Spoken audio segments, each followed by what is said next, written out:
आज पूजा पाठ भी होगी कसके। पूजा पाठ तो हम लोग भाई हिंदू है, हमेशा ही पूजा पाठ होती है, कोई नई बात नहीं है। तो आज के दिन के लिए कुछ विशेष नहीं, आज मतदान का दिन है। थोड़ा बहुत तो देखिए, हर किसी का जब किसी बड़े कार्य के लिए निकलता है तो बड़ी पूजा पाठ होती है, तो राजा महाराजाओं के जमाने से होता रहा है, तो इसमें तो कोई नई बात नहीं है कि ये तो राजा महाराजाओं के जमाने भगवान से से। माना है कि फिर से दोबारा जो है सुब्रत पाठक संसद पहुंचे। क्या डिम्पल यादव ने नहीं माना होगा? क्या उन्होंने ये माना होगा कि ना जीते? हर पत्नी चाहती है कि मेरा पति आगे बढ़े, ये तो हर पत्नी चाहती है और पूरा परिवार चाहता है। पूरे परिवार और हमारे कार्यकर्ताओं की मेहनत है जिससे आज हम लोग यहाँ पे। डिम्पल यादव शुभकामना नहीं देंगे आप? जी, डिम्पल यादव को शुभकामना नहीं देंगे आप?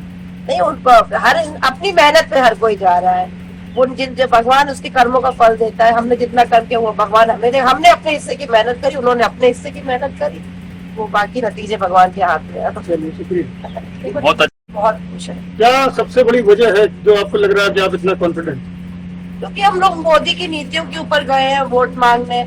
जो काम किया है सांसद जी ने, जो काम किया है, उनके ऊपर किसी चीज का आरोप नहीं है, वो हमेशा जनता के बीच में रहे हैं, तो इन चीजों पे हम गए हैं वोट मांगने और लोग खुश हैं। और थोड़ा बहुत तो सब जगह थोड़ी बहुत तो नाराजगी हर किसी से होती है, बाकी मेनली जो है जनता बहुत खुश है। हम लोग कॉन्फिडेंट है कि हम जीत रहे हैं और हमारे कार्यकर्ताओं ने बहुत ही ज्यादा मतलब काम करा है। आप सुब्रत पाठक जी की पत्नी है, आप कह रही कि पाठक जी जीतेंगे, और उधर जो है डिम्पल यादव कह रही कि हमारे पति अखिलेश यादव जीतेंगे। अखिलेश यादव तमाम कहना बात अलग है और जो जनता से बात करके जानना बात अलग है। हम लोग ने जमीन जमीन पे जाके घर घर जाके ही हम आपसे बोल रहे हैं, हम आपसे घर पे बात अखिलेश यादव नहीं जाते जमीन पे।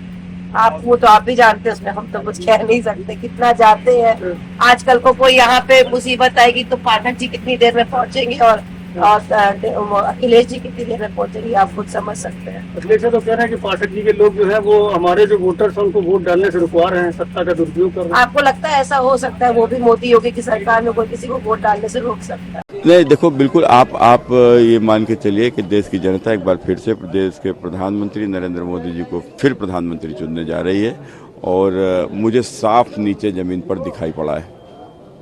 जैसे राहुल गांधी अमेठी से छोड़कर रायबरेली आ गए, वैसे अखिलेश यादव भी कन्नौज अमरोहा में चुनाव लड़ रहे हैं, ये स्थिति क्यों पैदा हो रही है?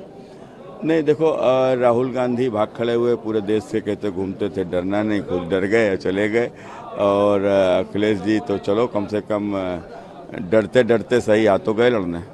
एक आखिरी सवाल है, अगर सत्ता में आते हैं अलायंस तो बीजेपी कह रही है कि राम मंदिर के बदले में बाबरी मस्जिद दोबारा से बनाया जाएगा। देखो, इनके लोग जा जाकर मुस्लिम बाहुल्य बस्तियों में इसी तरीके से बात कर रहे हैं कि चूंकि मुसलमान बसपा को वोट देने को तैयार नहीं है, तो बसपा को वोट क्यों नहीं दे रहा है, तो उसका कारण ही है अखिलेश यादव को जिताओ, राहुल गांधी के प्रधानमंत्री बन जाएंगे। राहुल गांधी जब प्रधानमंत्री बन जाएंगे तो यहाँ राम मंदिर में ताला लटकवा देंगे।